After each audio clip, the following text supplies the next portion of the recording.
Prajurit dari Brigade Senapan Bermotor Terpisah Rusia yang ke-37, Distrik Militer Timur, memperlihatkan momen evakuasi pasukan. Seperti yang diabadikan dalam video yang tersebar di platform Telegram @dambif, Jumat 26 November 2022. Dalam keterangan unggahan dituliskan, evakuasi prajurit yang terluka dari Brigade Senapan, Distrik Militer Timur, Kyivhta, Republik Buryatia, dengan helikopter penerbangan tentara ke arah Izium, tulisnya seperti dikutip tribuntimur.com. Dalam video, tampak 3 helikopter, satu diantaranya tengah bersiap membawa prajurit yang terluka, 2 lainnya masih mengudara dengan ketinggian rendah. Sedikitnya, 2 orang tampak dievakuasi oleh prajurit Vladimir Putin, menuju helikopter dengan menggunakan tandu.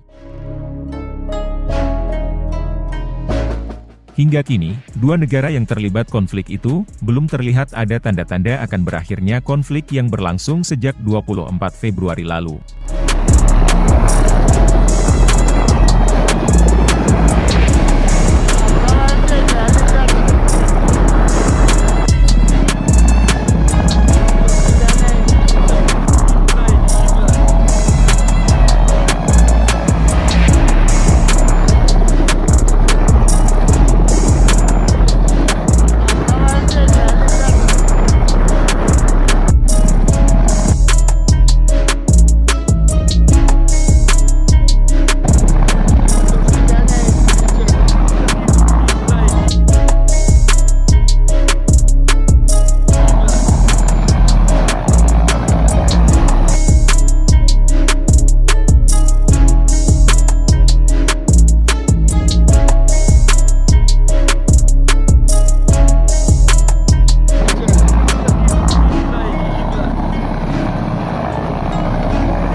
Terima kasih sudah nonton, jangan lupa like, subscribe, dan share ya!